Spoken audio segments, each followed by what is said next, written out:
আমি খুব দরিদ্র, খুব অসহায়। আমি ছেলেটা খুব কষ্ট করে বিদেশ পাঠাইলাম, ঋণদায়ী খেয়ে আমি এখন ছেলে আনতে পারছি না বিদেশ থেকে। আপনারা 10 জন আমার সহযোগিতা করবেন, এই আমার হচ্ছে এখানে আবেদন। কথা বলতে পারছি নেই, সে যে কিভাবে আমাদের সামনে পরিশ্রম করে চলে, আর ছেলেটা যে কি কষ্ট করে পাঠিয়েছে, আর বিদেশে ছেলে। প্রবাসে অসুস্থ সন্তানকে ফিরে পেতে চায় পরিবার।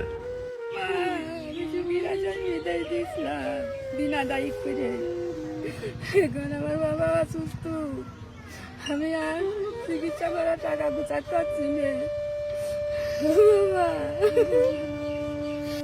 অনেক স্বপ্ন ছিল সন্তানকে বিদেশে পাঠিয়ে একটু ভালোভাবে চলার।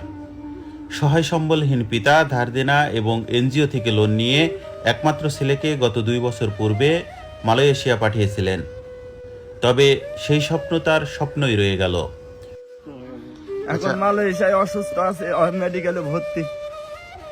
আপনারা একটু সহযোগিতা করে আমার ছেলেটা আমার বাড়ি এনে দেন এবং চিকিৎসা করার পর সহযোগিতা করে দেন। প্রবাসে কিছুদিন কাজ করার পর মেডিকেলে আনফিট হয় সে। পরে তার বৈধ কাগজপত্র করা সম্ভব হয়নি।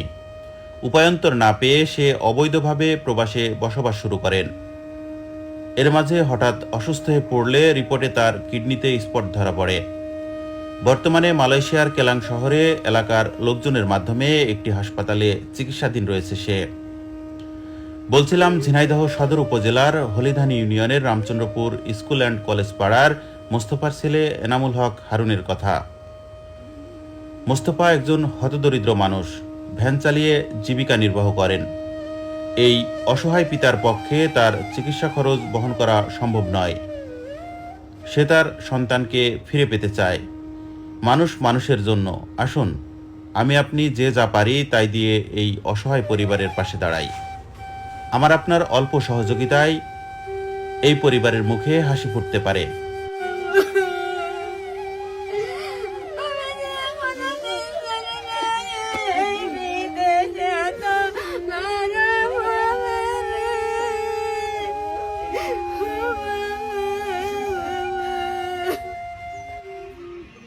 আসসালামু আলাইকুম।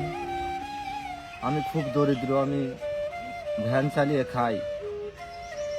আমার ছেলেটা সুখের আশায় ছেলেটার দিকে চোখ করে আমি বাইরে পাঠাইলাম মালয়েশিয়ায়, কিন্তু আমার ছেলেটার কপালের কষ্ট এবং দুর্ভাগ্য, তাই আমার ছেলেটার 2 বছর 2 মাস পাঠাইছি।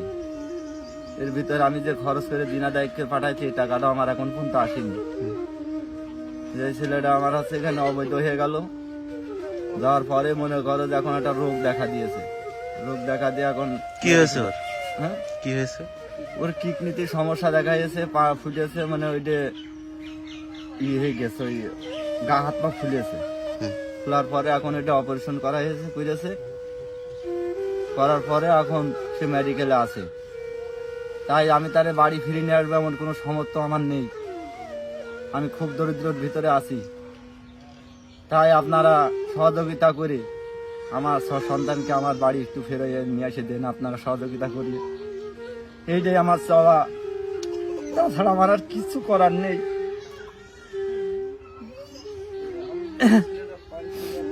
এখন যে আমি ছেলেটা বাড়ি ফিরিয়ে আনবো আমার সামর্থ্য নেই। তাই আপনাদের 10 জনের কাছে আমি সামর্থ্য চাচ্ছি যে আমার ছেলেটা তোমরা সহযোগিতা করে এনে দাও এবং ট্রিটমেন্টটা করা টাকা আমার করে দাও। তাছাড়া আমার আর কিছু চাওয়া নেই। আমার আমারই কষ্ট লাগছে, কথা বলতে পারছি নেই। সে যে কিভাবে আমাদের সামনে পরিশ্রম করে চলে, আর ছেলেটা যে কি কষ্ট করে পাঠিয়েছে, আর বিদেশের ছেলে থেকে যে অসুস্থ থাকে, যারা বিদেশে যাদের ছেলে মেয়ে আছে তারাই জানে। আমার ছেলে বিদেশে আছে, আমি বুঝতে পারছি যে তার মনটা কি বলছে। আসলে আমার কষ্ট লাগছে, আমি কথা বলতে পারছি না। কোন হৃদয়বান ব্যক্তি যারা আছেন, যারা আল্লাহর রাস্তায় দান করে থাকেন, তারা এই ছেলেটা আনার জন্য সহযোগিতা করেন। তারা যে অসুস্থ ছেলেটাকে বাসায় নিয়ে আসবে এই ধরনের সমর্থন তার নেই। আমরা প্রতিবেশী, আমরাও দেব। আপনারা দেশবাসী যারা আছেন, বিশেষ করে যাদের ছেলে সন্তানরা বিদেশে আছে, তারা এটা অনুভব করে তারা কিন্তু মুক্ত হস্তে একটু দান করেন এই অসহায় পরিবারের জন্য। এটাই আমার আবেদন। আমি এই বলে শেষ করছি আমার কথা। আসসালামু আলাইকুম রহমতুল্লাহ। আসসালামু আলাইকুম রহমতুল্লাহ। আমি মোহাম্মদ জাকির হুসাইন, আমির হলিদানি ইউনিয়ন শাখা, বাংলাদেশ জামাত ইসলামী। আমি এখানে এসেছি রামচন্দ্রপুর এই মুস্তফার বাড়িতে। তার এই ছেলেটা অসুস্থ, সে দুস্থ মানুষ, নিজে ভ্যান চালিয়ে খায়, সংসার নির্বাহ করে, কষ্ট করে ঋণ দান করে সে তার ছেলেকে বিদেশে পাঠিয়েছিল, কিন্তু এখন সে অসুস্থ, হসপিটালে। তো এখন সে মুমূর্ষু অবস্থায় আইসিইউতে আছে। তো এখন এই ছেলেটাকে চিকিৎসা এবং তাকে বাড়ি ফিরিয়ে নিয়ে আসার জন্য একান্ত প্রয়োজন। তো এই প্রয়োজনের অথচ অর্থ সম্পদ তার নেই। তো আমি আপনাদের কাছে এই দুস্থ পরিবারের সাহায্যের জন্য ছেলেটাকে, তার বুকের ধন একটাই মাত্র ছেলে, এই ছেলেটাকে যেন বাড়ি ফিরে নিয়ে আসতে পারে।